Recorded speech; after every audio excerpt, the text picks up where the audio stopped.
Hello, good morning and welcome my dear students. അപ്പോൾ നമുക്കൊന്ന് next part മനസ്സിലാക്കാം. കഴിഞ്ഞ ക്ലാസ്സിൽ നമ്മൾ ഡിസ്കസ് ചെയ്തിരുന്നത് തേർഡ് പാർട്ടായിരുന്നു.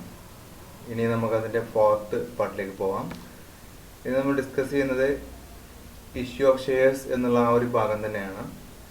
അതിലെ ഷെയർസ് പേയബിൾസ് ബൈ ഇൻസ്റ്റാൾമെൻ്റായിട്ട് ഷെയറുകളുടെ പൈസ കളക്ട് ചെയ്യുന്ന ഒരു രീതിയും അതോടൊപ്പം തന്നെ അതുമായി ബന്ധപ്പെട്ടിട്ടുള്ള ഏതാനും ചില ജേണൽ എൻട്രീസ്, അത്തരം കാര്യങ്ങളാണ് നമുക്കിന്ന് മനസ്സിലാക്കാനുള്ളത്. ഓക്കെ, പ്രധാന ടോപ്പിക്കുകളാണ്, അതിൽ ഒരുപാട് സബ് ടോപ്പിക്സ് വരുന്നുണ്ട്.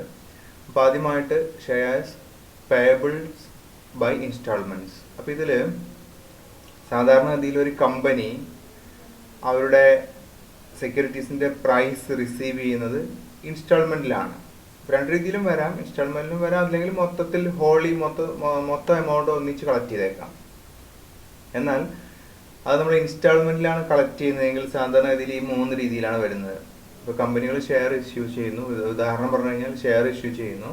ആ ഷെയർ ഈ 3 അതിൻ്റെ പൈസ വാങ്ങിക്കണമല്ലോ. അപ്പോൾ 100 രൂപയാണ് ഒരു ഷെയറിൻ്റെ വില എങ്കിൽ, പ്രൈസ് എങ്കിൽ, ആ 100 രൂപ ഒരു ഷെയർ ഹോൾഡർ ആവാൻ പോകുന്ന ആളുടെ കയ്യിൽ നിന്ന് എങ്ങനെ കളക്ട് ചെയ്യുന്നു എന്നതാണ്. അപ്പോൾ അത് ഇൻസ്റ്റാൾമെൻറ്റ് രീതിയിൽ കളക്ട് ചെയ്യാം. ഇൻസ്റ്റാൾമെൻറ്റ് എന്ന് പറയുമ്പോൾ ഇങ്ങനെ വരും: ഒന്ന്, അലോങ് വിത്ത് ആപ്ലിക്കേഷൻ, ഈ ഷെയറിന് അപേക്ഷിക്കുന്ന സമയത്ത് തന്നെ അതിൻ്റെ ഒരു നിശ്ചിത ഭാഗം കളക്ട് ചെയ്യും. 100 രൂപയാണെങ്കിൽ 100 രൂപയുടെ ഒരു നിശ്ചിത ഭാഗം ആ സമയത്ത് കളക്ട് ചെയ്യുന്നു. രണ്ടാമത്, ഈ ഷെയർ അലോട്ട് ചെയ്യുന്ന സമയത്ത് കളക്ട് ചെയ്യുന്നു, ബാക്കി ഉള്ളതിൽ നിന്ന് കുറച്ച് ഭാഗം. ഇനി മറ്റൊരു സാധ്യതയുള്ളത് കോൾസ് വഴിയാണ്. കമ്പനി കോൾ ചെയ്യുന്നു. കോൾ എന്ന് പറഞ്ഞു കഴിഞ്ഞാൽ ഇപ്പം ഈ ആപ്ലിക്കേഷൻ്റെ കൂടെയും അലോട്ട്മെൻറ്റിൻ്റെ കൂടെയും പൈസ വാങ്ങിക്കുന്നു. ഇതല്ലാതെ കമ്പനി പിന്നീട് ആവശ്യപ്പെടും. മനസ്സിലായല്ലോ? അതായത് money payable other than application money and allotment money. ഈ ആപ്ലിക്കേഷൻ മണിയും അലോട്ട്മെന്റ് മണിയും അല്ലാതെയുള്ള കൊടുക്കലുകളാണ് ഇവിടെ വരുന്നത്. As and when the company calls, അത് കമ്പനി പിന്നീട് ആവശ്യപ്പെടുകയാണ് ചെയ്യുക. കമ്പനി കോൾ ചെയ്യുന്നു, അല്ലെങ്കിൽ കമ്പനി ഡിമാൻഡ് ചെയ്യുന്നു എന്ന് പറയാം. അങ്ങനെ കോൾ ചെയ്യുന്ന ആ പണത്തെയാണ് നമ്മൾ കോൾ മണി എന്ന് പറയുന്നത്. ഓക്കെ, അപ്പോൾ ഇങ്ങനെ 3 രീതിയിൽ വരാം. ഇവിടെ കോൾ അല്ലെങ്കിൽ കോൾസ് എന്നാണ്. ചിലപ്പോൾ ഒരു കോളേ ഉള്ളൂ. ഒരു കോൾ എന്ന് പറഞ്ഞു കഴിഞ്ഞാൽ ഇപ്പോൾ ഇവിടെ ഒരു ഉദാഹരണം പറഞ്ഞു കഴിഞ്ഞാൽ 100 രൂപയിൽ 30 രൂപ ആപ്ലിക്കേഷനൊപ്പം വാങ്ങിച്ചു വിചാരിച്ചോ, അല്ലെങ്കിൽ 20 രൂപ ആപ്ലിക്കേഷനൊപ്പം വാങ്ങിച്ചു, ഒരു 30 രൂപ അലോട്ട്മെന്റ് കൂടെ വാങ്ങിച്ചു, അപ്പോൾ 50 രൂപയായി. ബാക്കി 50 രൂപയുടെ ബാക്കി കിടക്കുന്നുണ്ട്. അത് ഒന്നിച്ച് വേണമെങ്കിൽ ഒറ്റ കോളായിട്ട് വാങ്ങാം, അല്ലെങ്കിൽ അതിനെ വീണ്ടും 2 കോളാക്കിയിട്ട് 225 രൂപ വീതം വാങ്ങിക്കാം. അപ്പം ഇങ്ങനെ ചെയ്യാവുന്നതാണ്. അപ്പോൾ ഒരു കോളാവാം, അതിൽ ഒന്നിലധികം കോൾസ് ഉണ്ടാവാം. ഓക്കെ, അപ്പോൾ ഈ രീതിയിൽ ഒരു കമ്പനി ഇഷ്യൂ ചെയ്യുന്ന ഓഹരികളുടെ അല്ലെങ്കിൽ സെക്യൂരിറ്റീസിൻ്റെ പ്രൈസ് കളക്ട് ചെയ്യാവുന്നതാണ്. ഓക്കെ, ഇനി നമുക്ക് മനസ്സിലാക്കാനുള്ളത് ഈ കോളുമായി ബന്ധപ്പെട്ട അതിൻ്റെ പ്രൊവിഷൻസ് റിഗാർഡിങ് കോൾസ്. ഈ കോൾ എന്നുള്ള കാര്യം കമ്പനിയുടെ ആർട്ടിക്കിൾസ് ഓഫ് അസോസിയേഷൻ ഉണ്ടാവും. അതിലെ പ്രൊവിഷൻസ് അനുസരിച്ചുകൊണ്ടാണ് കമ്പനി കോൾ ചെയ്യുന്നത്. അല്ലെങ്കിൽ കോൾസ് എന്നുള്ള ആ ഒരു സ്റ്റേജിൽ എങ്ങനെ ചെയ്യണം എന്നുള്ളത് ആർട്ടിക്കിൾസ് ഓഫ് അസോസിയേഷനിൽ പറഞ്ഞിട്ടുണ്ടായിരുന്നു കമ്പനിയുടെ. ഇനി അങ്ങനെ ഒരു ആർട്ടിക്കിൾസ് ഓഫ് അസോസിയേഷൻസിൽ അവർ പ്രത്യേകിച്ച് അതൊന്നും പറഞ്ഞിട്ടില്ല എങ്കിൽ കമ്പനീസ് ആക്ടിലെ 2013 കമ്പനീസ് ആക്ടിന്റെ ടേബിൾ എഫ് എന്ന ഒരു ഭാഗം വരുന്നുണ്ട്. ടേബിൾ എഫ്, അതില് ഓൾറെഡി കുറച്ച് കാര്യങ്ങൾ പറഞ്ഞിട്ടുണ്ട്, ചില പ്രൊവിഷൻസ്. അപ്പോൾ സ്വന്തമായിട്ട് കമ്പനിയുടെ ആർട്ടിക്കിൾസ് ഓഫ് അസോസിയേഷൻ അതിൽ പ്രൊവിഷൻസ് ഒന്നും വെച്ചിട്ടില്ല എങ്കിൽ, ഇതുമായി ബന്ധപ്പെട്ട് കോൾ ചെയ്യുന്നതുമായി ബന്ധപ്പെട്ട് വെച്ചില്ല എങ്കിൽ കമ്പനീസ് ആക്ടിലെ ടേബിൾ എഫിൽ പറഞ്ഞ കാര്യങ്ങളായിരിക്കും ബാധകമായിട്ട് വരിക. അതെന്തെല്ലാം എന്നതാണ് ഇവിടെ കൊടുത്തിട്ടുള്ളത്. ഓക്കെ, അതിൽ ഒന്നാമത് വരുന്നതാണ് the amount of call should not be more than 25% of issue price of shares. ഇപ്പോൾ ഷെയർ ഇഷ്യൂ ചെയ്യുന്ന എത്ര രൂപയാണോ അതിൻ്റെ 25%-ത്തേക്കാൾ കൂടുതൽ ഈ കോൾ എമൗണ്ട് വരാൻ പാടില്ല എന്നതാണ്. മനസ്സിലായല്ലോ? എത്രയാണോ ഇഷ്യൂ പ്രൈസ് എങ്കിൽ അതിൻ്റെ 25%, അതിൽ കൂടുതൽ കോൾ എമൗണ്ട് വരാൻ പാടില്ല. രണ്ടാമത്തെ കാര്യം, there should be an interval for 1 month between making of 2 calls. ഈ 2 കോള് ചെയ്യുന്നതിൻ്റെ ഇടയിൽ 1 മാസത്തെ ഇന്റർവെൽ ഉണ്ടായിരിക്കണം, 1 മാസത്തെ ഗ്യാപ്പ് ഉണ്ടായിരിക്കണം എന്നർത്ഥം. അതായത് ഒന്ന് ചെയ്ത് 1 മാസം കഴിഞ്ഞിട്ട് അടുത്ത ചെയ്യാവൂ. മൂന്നാമത്തെ കാര്യം, at least 14 days notice must be given for payment of amount of each call. ഓരോ കോളിലെയും തുക അടക്കുന്നതിന് വേണ്ടിയിട്ട് 14 ദിവസം, ചുരുങ്ങിയത് 14 ദിവസത്തെ നോട്ടീസ് ഈ ഷെയർ ഹോൾഡേഴ്സിന് നൽകിയിരിക്കണം. നാലാമത്തെ കാര്യം, കോൾ ചെയ്യുന്ന എമൗണ്ട്, അതിൻ്റെ മോഡ് ഓഫ് പേയ്മെൻറ്റ്, എങ്ങനെ അതിൻ്റെ പൈസ അടക്കണം, ഡെപ്പോസിറ്റേഴ്സിൻ്റെ ബാങ്കിൻ്റെ നെയിം, അതുപോലെ ഈ പേയ്മെൻറ്റിൻ്റെ അവസാന തീയതി എന്ന് തുടങ്ങിയിട്ടുള്ള കാര്യങ്ങളെല്ലാം തന്നെ ഈ കോൾ ലെറ്ററിൽ, കോൾ ചെയ്യുന്ന ആ ഒരു ഇൻറ്റിമേഷൻ കൊടുക്കുമല്ലോ, ആ കോൾ ലെറ്ററിൽ ഇത്തരം കാര്യങ്ങളെല്ലാം തന്നെ പറഞ്ഞിരിക്കണം. അഞ്ചാമത്തെ കാര്യം, the amount of call should be made on A uniform basis on all the shares within the same class of shares. അതായത് ഒരേ ക്ലാസ് ഓഫ് ഷെയർസിൽ, ഒരേ ക്ലാസ്സിൽപ്പെട്ട ഷെയറുകളിൽ അതിൻ്റെ കോള് വിളിക്കുന്ന സമയത്ത് ഒരുപോലെ കോൾ വിളിക്കണം എന്നുള്ളതാണ്. മനസ്സിലായല്ലോ? അതിൻ്റെ എമൗണ്ട് ഒരുപോലെ ആയിരിക്കണം. ഇതാണ് അഞ്ചാമത് പറയുന്ന കണ്ടീഷൻ. അപ്പോൾ അത് ഒരേ ക്ലാസ് ഓഫ് ഷെയർസിന് ആ ഒരു നിബന്ധന പാലിക്കേണ്ടതുള്ളൂ. വ്യത്യസ്ത ക്ലാസ് ആണെങ്കിൽ വ്യത്യസ്ത രീതിയിൽ വിളിക്കാമെന്നായിരുന്നു. പക്ഷെ ഒരേ ക്ലാസ്സിൽപ്പെട്ട ഷെയറുകളാണെങ്കിൽ അതിന് ഒരേപോലെയുള്ള എമൗണ്ട് ഈ കോളായിട്ട് വിളിക്കാവൂ. ഇത്രയാണ് അതുമായി ബന്ധപ്പെട്ട് വരുന്ന പ്രൊവിഷൻസ്. ഓക്കെ, ഇനി മനസ്സിലാക്കേണ്ടുന്നത് ഇതിൻ്റെ അക്കൗണ്ടിങ് ട്രീറ്റ്മെൻ്റ് ആണ്. Accounting treatment of shares.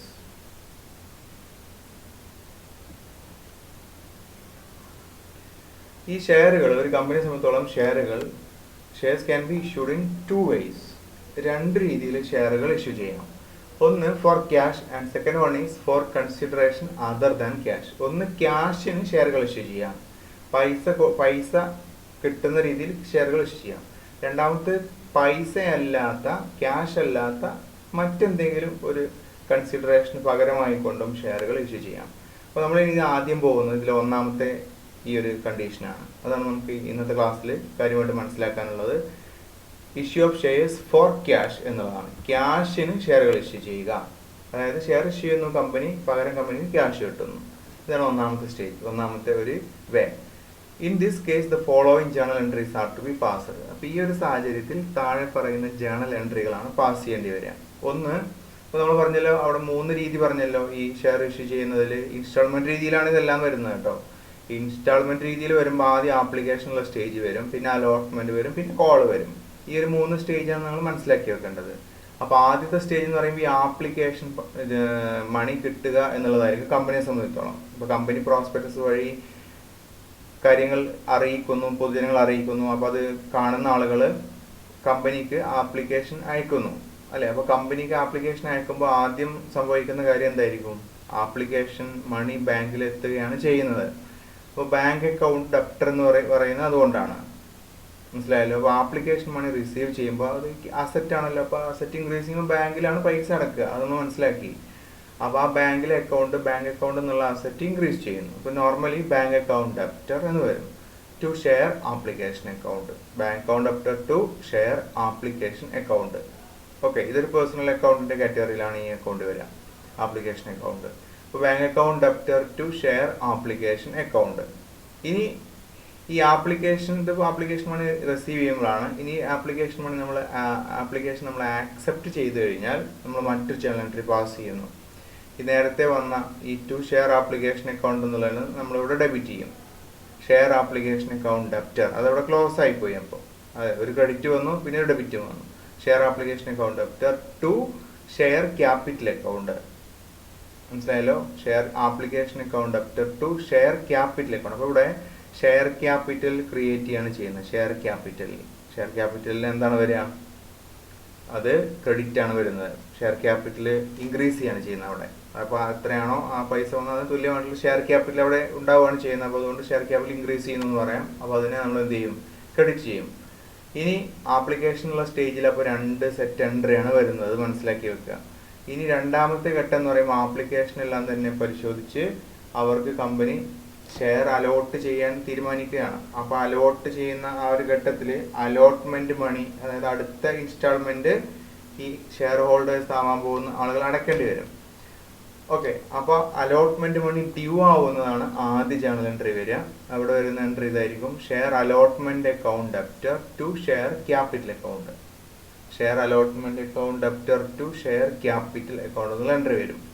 Okay, രണ്ടാമത് ഇനി അലോട്ട്മെൻറ്റ് മണി ഡ്യൂ ആയി, അങ്ങനെ ആളുകൾക്കൊക്കെ അതിനെ പറ്റിയുള്ള അറിയിപ്പ് കൊടുക്കും. അങ്ങനെ ഈ ആപ്ലിക്കേഷൻ മണി നേരത്തെ അടച്ച ആളുകൾ വീണ്ടും അലോട്ട് ചെയ്യുന്ന ആ ഘട്ടത്തിൽ അവർ അലോട്ട്മെൻറ്റ് മണി അടക്കും.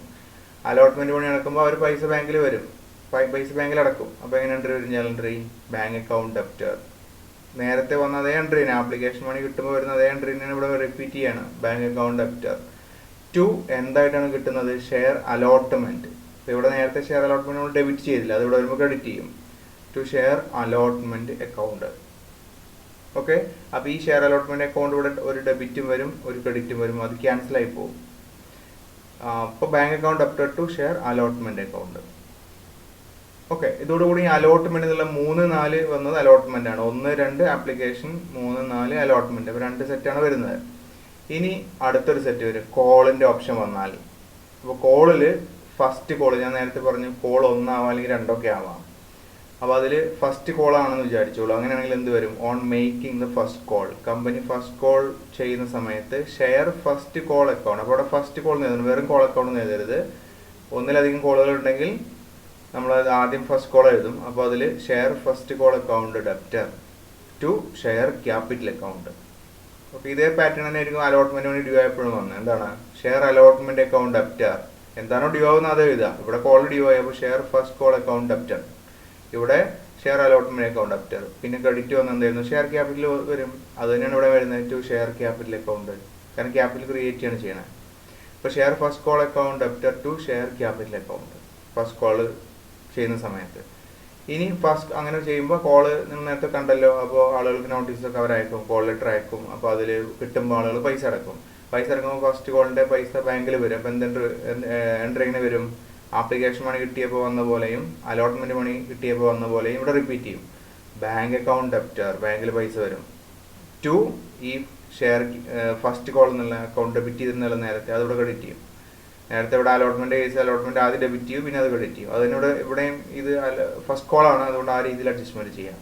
Bank account debtor to share first call account. Okay, അപ്പോൾ നമുക്ക് ആ പൈസ ഫസ്റ്റ് കോൾ പൈസ കിട്ടി എന്നുള്ളതാണ്. ഇനി ഇത് കോളിൻ്റെത് ഇനി അടുത്തൊരു കോൾ ഉണ്ടെങ്കിൽ ഇതേ എൻട്രി തന്നെ റിപ്പീറ്റ് ചെയ്യും. ഇവിടെ താഴെ ചെയ്ത് കണ്ടോ? Similar entries may be made for the second call and the third call.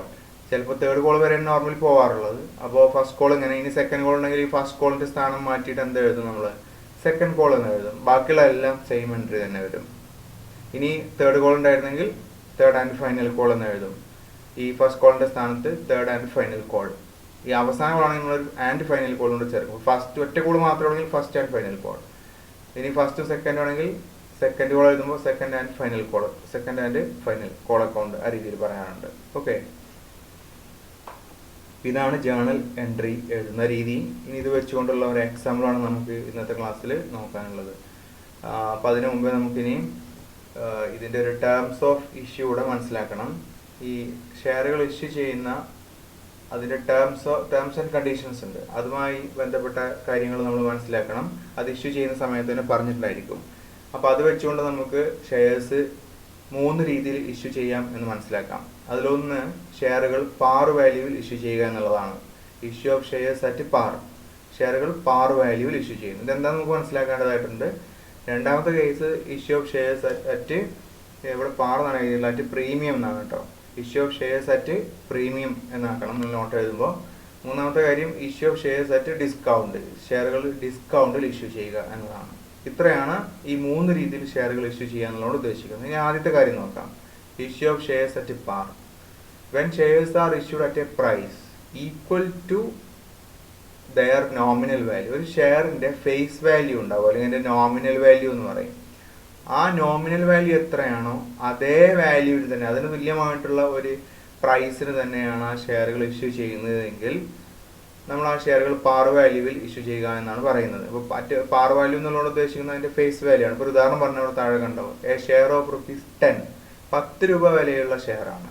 അതായത് ആ ഷെയറിന്റെ ഫേസ് വാല്യൂ, മുഖവില അല്ലെങ്കിൽ ഈ പാർ വാല്യൂ എന്ന് പറയും, അത് 10 രൂപയാണെന്ന് വിചാരിച്ചോളൂ. അത് ഇഷ്യൂ ചെയ്യുന്ന എത്രക്കാണ്? 10 രൂപക്ക് തന്നെയാണ്. അപ്പോൾ 10ൻ്റെത് 10ന് തന്നെ ഇഷ്യൂ ചെയ്യുന്നു. അതാണ് ഇവിടെ എന്ത് പറഞ്ഞത്? നോമിനൽ വാല്യൂവിന് തുല്യമായിട്ടുള്ള പ്രൈസിന് തന്നെയാണ് ഷെയറുകൾ ഇഷ്യൂ ചെയ്യുന്നത്. അങ്ങനെയാണെങ്കിലാണ് അത് ഏത് സാഹചര്യം പറയുന്നത്? നമ്മൾ പാർ വാല്യൂ ഇഷ്യൂ ചെയ്യാന്ന് പറയാം. ഇനി 2, 3 നമുക്ക് പിന്നീടാണ് ഡിസ്കസ് ചെയ്യുന്നത്. എന്നാൽ ജസ്റ്റ് ഒന്ന് മനസ്സിലാക്കാൻ വേണ്ടി പറയാം. ഇവിടെ രണ്ടാമത് issue of shares at premium എന്ന കേസാണ് വരുന്നത്. പ്രീമിയത്തിൽ ഇഷ്യൂ ചെയ്യാന്ന് പറഞ്ഞാൽ എന്തായിരിക്കും? ഈ 10 രൂപയുടെ ഷെയറിന് നമ്മൾ 12 രൂപ കൊടുക്കാന്ന് വിചാരിച്ചു. അപ്പോൾ 10 രൂപ വാല്യൂ ഉള്ളൂ ആക്ച്വൽ വാല്യൂ, പക്ഷെ അത് 12 കൊടുക്കുന്നു. അപ്പോൾ കൂടുതൽ വിലക്കാണ് കൊടുക്കുന്നത്. അപ്പോൾ നോമിനൽ വാല്യൂവിനേക്കാൾ കൂടുതലുള്ള ഒരു റേറ്റിന് കൊടുത്തു കഴിഞ്ഞാൽ അതിനെയാണ് എന്തെന്ന് പറയുന്നത്, ഈ ഓഹരികൾ പ്രീമിയത്തിൽ കൊടുക്കുക എന്ന് പറയുന്നത്. ഇനി ഇതിന്റെ മറ്റൊരു കേസാണ്, മൂന്നാമത്തെ കേസാണ് വരുന്നത് എന്ത്, ഷെയറുകൾ ഡിസ്കൗണ്ടിൽ കൊടുക്കുക എന്ന് പറയും. അപ്പോൾ എങ്ങനെയായിരിക്കും വരിക, 10 രൂപ വിലയുള്ള ഷെയർ 9 രൂപ കൊടുക്കുക എന്ന് വിചാരിച്ചു. അപ്പോൾ ആക്ച്വൽ വാല്യൂ, നോമിനൽ വാല്യൂ അല്ലെങ്കിൽ ഫേസ് വാല്യൂ, പാർ വാല്യൂ 10 രൂപയാണ്, അത് 9 രൂപ കൊടുക്കുന്നു, 1 രൂപ ഡിസ്കൗണ്ടിൽ കൊടുക്കുന്നു. അപ്പോൾ പാർ വാല്യൂവിനേക്കാൾ കുറഞ്ഞ ഒരു വിലക്കാണ് നമ്മൾ ഓഹരികൾ ഇഷ്യൂ ചെയ്യുന്നതെങ്കിൽ അതിനെയാണ് ഡിസ്കൗണ്ടിൽ ഇഷ്യൂ ചെയ്യുക എന്ന് പറയുന്നത്. ഇതാണ് ഈ 3 സിറ്റുവേഷൻസ്. ഇനി ഇതിലെ ഒന്നാമത്തെ കേസിലേക്കാണ് നമുക്ക് പോകാനുള്ളത്. ഇപ്പോൾ മനസ്സിലായല്ലോ, issue of shares at par, ഷെയറുകൾ പാർ വാല്യൂവിൽ ഇഷ്യൂ ചെയ്യുക. ഇനി നമുക്ക് ഈ പാർ വാല്യൂവുമായി ബന്ധപ്പെട്ടുള്ള ഒരു ക്വസ്റ്റ്യൻ ആണ് മനസ്സിലാക്കാനുള്ളത്. അതിലാദ്യം വരുന്നതാണ്, Hindustan limited was registered with a nominal capital of ₹20 lakh divided into 20,000 shares of ₹100. ഇനി ഒരു ക്വസ്റ്റ്യൻ ആണ്, ഹിന്ദുസ്ഥാൻ ലിമിറ്റഡ് എന്ന് പറയുന്ന കമ്പനി 20 ലക്ഷം രൂപ നോമിനൽ ക്യാപിറ്റൽ വെച്ചിട്ടാണ് അവർ രജിസ്റ്റർ ചെയ്യുന്നത്. നോമിനൽ ക്യാപിറ്റൽ എന്ന് പറഞ്ഞാൽ രജിസ്റ്റർഡ് ക്യാപിറ്റൽ എന്ന് തന്നെ അർത്ഥം. ആ കമ്പനി രജിസ്റ്റർ ചെയ്തിട്ടുള്ള 20 ലക്ഷം രൂപ വെച്ചിട്ടാണ് അതിനെ അവർ 20,000 ഷെയറുകളാക്കി മാറ്റുന്നത്. ഈ മൊത്തം ക്യാപിറ്റലായിട്ടുള്ള 20 ലക്ഷത്തിനെ 20,000 ഓഹരികളാക്കി മാറ്റിയിട്ടാണ് ചെയ്യുന്നത്. അപ്പോൾ ഒരു ഓഹരിയുടെ വില എത്രയാണ്, 100 രൂപ. 100 രൂപ വിലയുള്ള 20,000, അപ്പോൾ 20 ലക്ഷം പോലെ ടോട്ടൽ. ഇതിൽ നിന്നും അപ്പോൾ 20,000 ഓഹരിയാണ് കമ്പനിക്ക് ഉള്ളത്. ഇതിൽ നിന്നും 10,000 ഷെയർസ് അവർ പാർ വാല്യൂവിൽ ഇഷ്യൂ ചെയ്യുന്നത്. Company issue 10,000 shares at par വാല്യൂവിൽ ഇഷ്യൂ ചെയ്തു. അതിന്റെ വില ഇതെങ്ങനെയാണ് ഇഷ്യൂ ചെയ്തിട്ടുള്ളത്, പേയബിൾ 20 ഓൺ ആപ്ലിക്കേഷൻ, 20 രൂപ ആപ്ലിക്കേഷന്റെ കൂടെ, 30 രൂപ അലോട്ട്മെന്റിന്റെ കൂടെ, 20 രൂപ ഫസ്റ്റ് കോളിന്റെ കൂടെ, 30 രൂപ ഫൈനൽ കോളിന്റെ കൂടെ. അപ്പോൾ ഇത് മൊത്തം കൂട്ടി എത്ര, 20ഉം 30ഉം 50ഉം 20ഉം 70ഉം 30 100 രൂപയായാലും, കാരണം ഒരു ഷെയറിന്റെ വില 100 രൂപയാണ്. ഈ 100 രൂപ കളക്ട് ചെയ്യുന്ന രീതിയാണ് ഈ പറഞ്ഞത്. ഇൻസ്റ്റാൾമെന്റ് ആണ് കളക്ട് ചെയ്യുന്നത്. അതിൽ ആപ്ലിക്കേഷന്റെ കൂടെയാണ് 20 രൂപ, അലോട്ട്മെന്റ് സമയത്ത് 30, ഫസ്റ്റ് കോൾ 20, ഫൈനൽ കോൾ 30. മനസ്സിലായല്ലോ. All shares were subscribed by the public ഈ 10,000 ഷെയർ മുഴുവനായിട്ടും കമ്പനി ഇഷ്യൂ ചെയ്യാൻ ഓഫർ കൊടുത്തപ്പോൾ അവർ വാങ്ങിച്ചു. ആൻഡ് എമൗണ്ട്സ് ഡ്യൂലി റിസീവ്ഡ് എന്ന് പറഞ്ഞു കഴിഞ്ഞാൽ എല്ലാ എമൗണ്ടും അത് കൃത്യമായി തന്നെ കിട്ടിയെന്നാണ് നമ്മൾ ഉദ്ദേശിക്കുന്നത്. ഓക്കെ, ആരും പെൻഡിങ് ഒന്നും ആക്കിയില്ല, എല്ലാം ആ പറഞ്ഞ പോലെ തന്നെ കൃത്യസമയത്ത് മുഴുവൻ തുകയും കിട്ടുന്നു. Pass journal entries in the books of the company, കമ്പനിയുടെ ബുക്സിൽ ജേണൽ എൻട്രികൾ പാസ് ചെയ്യുക എന്നാണ് ക്വസ്റ്റ്യൻ. ഇനി നമുക്കൊരു ജേണൽ എൻട്രീസ് ഒന്ന് പെട്ടെന്ന് നോക്കാം. അതിന് സൊല്യൂഷനിലേക്ക് വന്നാൽ നമ്മൾ ജേണൽ വരക്കുന്നു. ആദ്യം ജേണൽ വരക്കുന്നത് നമുക്ക് അറിയാവുന്ന കാര്യമാണ്. ഒരു പർട്ടിക്കുലർ കോളം വരും ഇവിടെ, പിന്നെ 2 എമൗണ്ട് കോളം കാണിക്കുന്നു. ഓക്കെ, ഡെബിറ്റിനൊന്നും ക്രെഡിറ്റിനൊന്നും കാണിക്കുന്നു. ആദ്യത്തെ എൻട്രി എന്ത് എഴുതണം, നമ്മൾ ആപ്ലിക്കേഷൻ മണി റിസീവ് എന്നാണ് എഴുതുന്നത്. അപ്പോൾ ജേണൽ എൻട്രി നേരത്തെ അപ്പുറത്ത് മനസ്സിലാക്കി നമ്മൾ, ഇനി ഞാൻ അതിലേക്ക് തിരിച്ചു പോകുന്നില്ല. ആദ്യം വരിക bank account debited to share application account. Okay, bank account debited to share application account. അപ്പോൾ ആപ്ലിക്കേഷൻ മണി, ഇവിടെ നരേഷൻ നോക്കിയേ. നരേഷൻ എന്ന് പറഞ്ഞാൽ അറിയാലോ, ഇവിടെ എന്ത് നടന്നു എന്നതിന്റെ ചുരുക്ക വിവരണത്തിനാണ് നരേഷൻ എന്ന് പറയുന്നത്. നരേഷൻ എന്ന് പറഞ്ഞൊരു പാരഗ്രാഫ് എഴുതി വെക്കരുത്. നരേഷൻ എന്ന് പറഞ്ഞു കഴിഞ്ഞാൽ അതിന്റെ ചുരുക്ക വിവരണമാണ്. What happened here, what is this transaction all about, ഇത് എന്തിനെ പറ്റിയാണ്, ഈ ട്രാൻസാക്ഷനോട് എന്താ സംഭവിച്ചതാണ് നമ്മൾ നരേഷനിൽ എഴുതുന്നത്. അത് ഏറ്റവും ചുരുക്കി എഴുതുക. അപ്പോൾ ഇവിടെ എന്താ സംഭവിച്ചത്, ആപ്ലിക്കേഷൻ പൈസ കിട്ടിയെന്നുള്ള ആളെ ആപ്ലിക്കേഷൻ മണി റിസീവ്ഡ്. അപ്പോൾ അതാണ് എഴുതേണ്ടത്. Application money received on 10,000 shares at ₹20. ഒരു ഷെയറിന് 20 രൂപ വെച്ചിട്ട് 10,000 ഷെയറിന്റെ പുറത്ത് ആപ്ലിക്കേഷൻ മണി റിസീവ് ചെയ്തു. അപ്പോൾ നമ്മളത് മൾട്ടിപ്ലൈ ചെയ്യാം. 10,000 × 20 ആകുമ്പോൾ എത്ര രൂപ കിട്ടും, മൊത്തം 2 lakh റിസീവ് ചെയ്യുന്നു. ഓക്കെ, അപ്പോൾ 2 lakh ഇവിടെ കിട്ടി. ഇനി ഇതിന് നമ്മൾ ഷെയർ ആപ്ലിക്കേഷൻ മണി എടുത്തിട്ട് ഷെയർ ക്യാപിറ്റൽ അക്കൗണ്ടിലേക്ക് ട്രാൻസ്ഫർ ചെയ്യുന്നതിൻ്റെയാണ് രണ്ടാമത്തെ എൻട്രി വരിക. അപ്പോൾ എന്ത് വരും, ഷെയർ ആപ്ലിക്കേഷൻ ക്രെഡിറ്റ് എടുക്കുന്നില്ല, അതിന് നേരെ അടുത്തായിട്ട് ഡെബിറ്റ് ചെയ്യാം. Share application account debited to share capital account, അത് ഷെയർ ക്യാപിറ്റൽ അക്കൗണ്ടിലേക്ക് നമ്മൾ ട്രാൻസ്ഫർ ചെയ്യുന്നു. അപ്പോൾ ഈ ഷെയർ ആപ്ലിക്കേഷനിലുള്ള ശരിക്കും ഇവിടെ കട്ടായി പോയി, ഇതില്ല, ഇതിന് എക്സിസ്റ്റൻസ് ഇല്ല. ഒരു ഡെബിറ്റും അതിന് തുല്യമായിട്ട് ക്രെഡിറ്റും വന്നു. അപ്പോൾ ബാക്കി എന്തേ ഉള്ളൂ, ആക്ച്വലി ഇവിടെ bank account debited to share capital അക്കൗണ്ടിനെ കാണുള്ളൂ. അപ്പോൾ ഇതാണ് ഒന്നാമത്തെ സെറ്റ് എൻട്രി. മനസ്സിലായല്ലോ. അപ്പോൾ ജേണൽ എൻട്രി കാണാതെ പഠിക്കുക എന്നുള്ളത് വളരെ ഇമ്പോർട്ടൻ്റ് ആണ്. ഓരോ സിറ്റുവേഷനിലും വരുന്ന എൻട്രീസ് അതിൻ്റെ ഓർഡർ അനുസരിച്ച് തന്നെ എഴുതണം. സംഖ്യകളൊക്കെ അനുസരിച്ച് മാറ്റി കൊടുക്കുക. അപ്പോൾ നരേഷൻ എഴുതുക, transfer of share application money to share capital account. ഈ ഷെയർ ആപ്ലിക്കേഷൻ മണി എടുത്ത് നമ്മൾ ഷെയർ ക്യാപിറ്റൽ അക്കൗണ്ടിലേക്ക് ട്രാൻസ്ഫർ ചെയ്യുന്നു. ഇനി അടുത്ത സ്റ്റേജിൽ എന്താ വരുന്നത്? അലോട്ട്മെന്റ് മണി ഡ്യൂ ആവും. രണ്ടാമത്തെ ഇൻസ്റ്റാൾമെന്റ് കളക്ട് ചെയ്യുക അലോട്ട്മെന്റിനോട് കൂടെയല്ലേ. അപ്പോൾ ആപ്ലിക്കേഷൻ കഴിഞ്ഞ അടുത്ത സ്റ്റേജ് വരെ അലോട്ട്മെന്റ് ആണ്. അപ്പോൾ ആദ്യം അലോട്ട്മെന്റ് മണി ഡ്യൂ ആവുന്ന എഴുതണം. അപ്പോൾ എന്ത് എഴുതും? Journal entry share allotment account debtor to share capital account. ഇതാണ് ജേണൽ എൻട്രി. അപ്പോൾ അത് എഴുതുന്നു, share allotment account debtor to share capital account. അതിന്റെ നരേഷൻ എന്താണ്? Allotment money due on 10,000 shares at ₹30. അപ്പോൾ 30 രൂപ വെച്ച് 10,000 ഷെയറിന്റെ പുറത്ത് അലോട്ട്മെന്റ് മണി ഡ്യൂ ആകുന്നു എന്നതാണ്.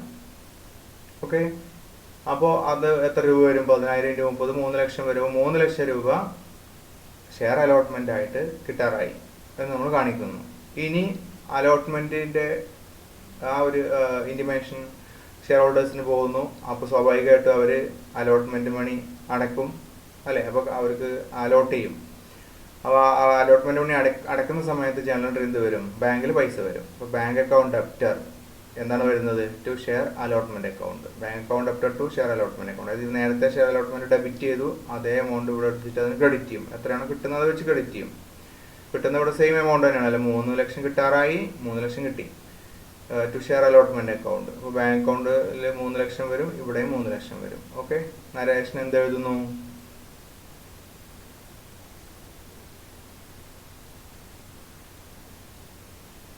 ബാങ്ക് അക്കൗണ്ട് ഇട്ട ടു ഷെയർ അലോട്ട്മെന്റ്. അപ്പോൾ ഇവിടെ അലോട്ട്മെന്റ് മണിയാണ് എഴുതേണ്ടത് കേട്ടോ. അലോട്ട്മെന്റ് മണി എന്നാണ് ഇവിടെ ഇതിലുള്ള കോൾ മണി എന്നാണ്. അതിവിടെ ചെറിയൊരു മാറ്റമാണ്, അത് മാറി എഴുതിയതാണ്. അപ്പോൾ അലോട്ട്മെന്റ് മണി റിസീവ്ഡ് എന്ന് എഴുതാം. ഫസ്റ്റ് കോൾ മണി റിസീവ്ഡ് എന്നല്ല, allotment money received on 10,000 shares at ₹30. അപ്പോൾ ഇവിടെ 3 ലക്ഷം എഴുതി. ഇനി അത് കഴിഞ്ഞാൽ ഫസ്റ്റ് കോൾ മണി ഡ്യൂ ആവുന്നു. അപ്പോൾ അലോട്ട്മെന്റ് സ്റ്റേജിൽ 2 എൻട്രി വന്നു, ആപ്ലിക്കേഷൻ സ്റ്റേജിൽ 2 എൻട്രി. ഇനി ഫസ്റ്റ് കോൾ ആണ്, കാരണം ഇതിൽ ഫസ്റ്റ് കോളിനെ പറ്റിയും സെക്കൻഡ് കോളിനെ പറ്റിയും പറയുന്നുണ്ട്. അപ്പോൾ അതുകൊണ്ട് ആദ്യം ഫസ്റ്റ് കോൾ എഴുതാം. Share first call account debtor to share capital account.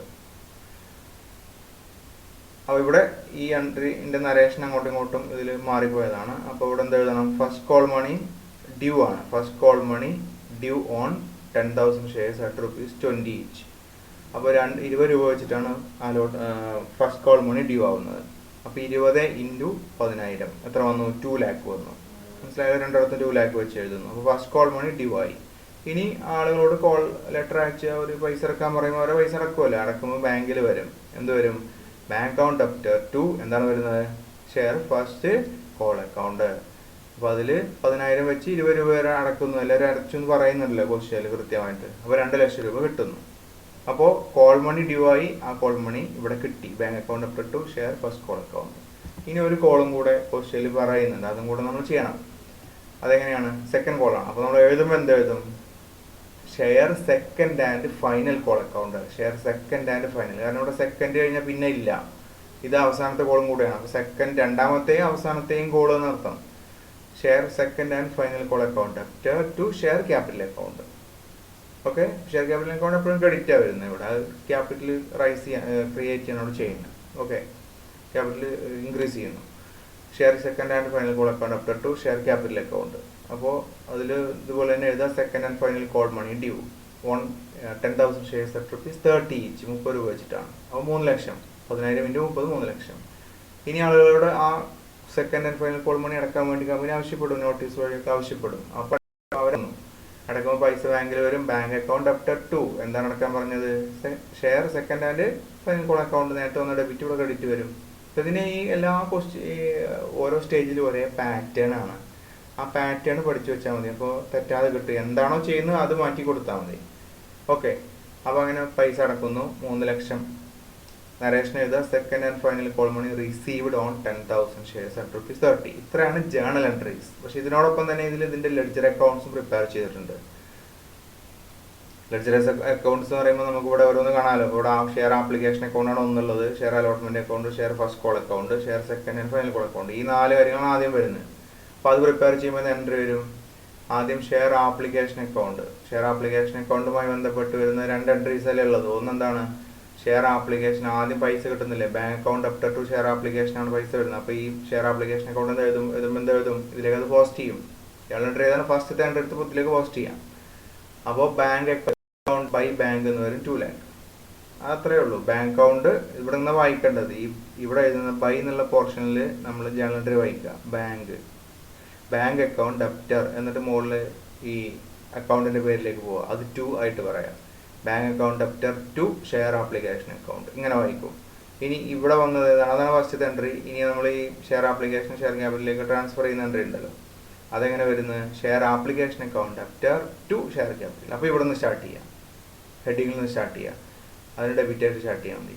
Share application account debtor ഇവിടെ ടു ഉണ്ടല്ലോ, ടു ഷെയർ ക്യാപിറ്റൽ അക്കൗണ്ട്. അപ്പോൾ ഇവിടെ നിന്ന് ക്രെഡിറ്റ് സൈഡിലാണെങ്കിൽ ബൈൻ്റെ സൈഡാണെങ്കിൽ അവിടെ ഉള്ളത് വെച്ചിട്ട് സ്റ്റാർട്ട് ചെയ്യുക വായിക്കുന്നത്. ബാങ്ക് അക്കൗണ്ട് ഡെപ്റ്റർ എന്നിട്ട് ഹെഡിങ്ങിൽ വായിക്കുക ടു ഷെയർ ആപ്ലിക്കേഷൻ അക്കൗണ്ട്. അങ്ങനെ എൻട്രി തെറ്റാതെ പോസ്റ്റ് ചെയ്യാൻ പറ്റും.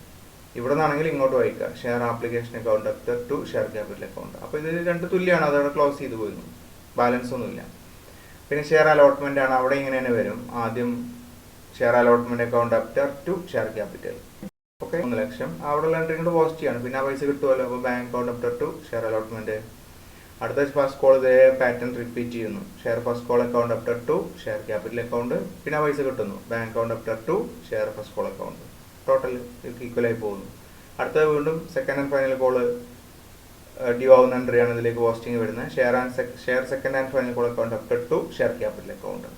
ഇവിടെ വരുന്നത് ബാങ്ക്. പിന്നെ അതിന്റെ അടുത്ത പൈസ കിട്ടുമ്പോൾ ബാങ്കിൽ പൈസ വരുമ്പോൾ bank account debtor to share second and final call account 3 lakh. Okay, അപ്പോൾ ആ അക്കൗണ്ടുകളൊക്കെ അങ്ങനെയാണ് പ്രിപ്പയർ ചെയ്യേണ്ടത്. മനസ്സിലാക്കാൻ വേണ്ടിയിട്ടാണ് ഇതിൽ എക്സ്പ്ലെയിൻ ചെയ്യുന്നത്. ഇനി 2 അക്കൗണ്ട് കൂടെ ഉണ്ട്. ഏതാണ്? ഒന്ന് ബാങ്ക് അക്കൗണ്ട്, ഒന്ന് ഷെയർ ക്യാപിറ്റൽ അക്കൗണ്ട്. അതിൻ്റെ റിലേറ്റഡ് അക്കൗണ്ട്സ് നമുക്ക് പ്രിപ്പയർ ചെയ്യുന്നത് എങ്ങനെയാണെന്ന് നോക്കാം. അപ്പോൾ അടുത്ത് ബാങ്ക് അക്കൗണ്ട്. ബാങ്ക് അക്കൗണ്ടുമായിട്ട് ബന്ധപ്പെട്ട് വരുന്നത് 4 എൻട്രികളാണല്ലോ. കാരണം ആപ്ലിക്കേഷൻ പൈസ ബാങ്കിൽ വരുന്നുണ്ട്, അലോട്ട്മെന്റ് വരും, ഫസ്റ്റ് കോൾ വരും, ഫൈനൽ കോളും വരും. അപ്പോൾ ജേണൽ എൻട്രി എന്താ വരുന്നത്? ഫസ്റ്റ് ആപ്ലിക്കേഷൻ പൈസ കിട്ടുമ്പോൾ എന്താ കാണിച്ചിട്ടുള്ളത്? ജേണൽ എൻട്രി നോക്കി കാണാൻ പറ്റും. Bank account debtor to share application അല്ലേ? അപ്പോൾ ഈ ബാങ്ക് അക്കൗണ്ടിലേക്ക് നമ്മൾ എന്ത് ചെയ്തു? ടു ഷെയർ ആപ്ലിക്കേഷൻ 2 ലക്ഷം. അടുത്ത് എന്താ വരുന്നത്? അലോട്ട്മെന്റ് മണി കിട്ടുമ്പോൾ എൻട്രി എന്ത് വരുന്നുണ്ട്? Bank account debtor to share allotment. അപ്പോൾ അതിലേക്ക് വരുന്നു. പിന്നെ ഫസ്റ്റ് കോൾ മണി കിട്ടുമ്പോൾ bank account debtor to share first call account. അവസാനത്തെ കിട്ടുമ്പോൾ bank account debtor to share second and final call account. ഇത്ര എഴുതുന്നു. നമ്മൾ ബാലൻസ് ചെയ്യുന്നു. ബാലൻസ് ചെയ്യുമ്പോൾ ടോട്ടൽ ഇട്ട് 10 ലക്ഷം. ഈ ഭാഗത്ത് 10 ലക്ഷം വരും. ഇത് ബാലൻസ് ഫിഗർ ആയിട്ട് ഇവിടെ 10 ലക്ഷം വരും. അതിന് നേരെ ബൈ ബാലൻസ് ക്യാരി ഡൗൺ. ഇത് എഴുതുന്നതാണ് പിന്നീട്. ബാലൻസ് ഫിഗർ ആണ്. By balance carry down. മനസ്സിലായല്ലോ? സിമ്പിൾ ആണ്. ഇനി ഷെയർ ക്യാപിറ്റൽ അക്കൗണ്ട് എന്ന അക്കൗണ്ട് ഉണ്ട്. അതിന്റെ ആദ്യത്തെ ജേണലിന്റെ അടുത്ത് നമുക്ക് എന്ത് കാണാൻ പറ്റും? ഫസ്റ്റിൽ വരുന്നത് ആപ്ലിക്കേഷൻ പൈസ ഷെയർ ക്യാപിറ്റൽ അക്കൗണ്ടിലേക്ക് ട്രാൻസ്ഫർ ചെയ്യുന്നതാണ്. അപ്പോൾ ജേണൽ എൻട്രി എന്താണ്? ജേണൽ എൻട്രി ആദ്യം എഴുതിയ ഭാഗം എടുത്താൽ അതിൽ രണ്ടാമത്തെ എൻട്രി കാണാം. Share application account debtor to share capital. അപ്പോൾ അതാണ് ആദ്യം എഴുതേണ്ടത്. അപ്പോൾ ഈ ഷെയർ ക്യാപിറ്റൽ അക്കൗണ്ട് ആയതുകൊണ്ട് ബൈ എന്ന് പറഞ്ഞിട്ട് എഴുതണം. By share application 2 lakh. അടുത്ത അലോട്ട്മെന്റ് വരുന്നത് allotment account share allotment account debtor to share capital എന്നുണ്ട്. അപ്പോൾ അതിൽ അലോട്ട്മെന്റ് എന്നുള്ള ഭാഗത്തിലേക്ക് പോസ്റ്റിംഗ് വരും.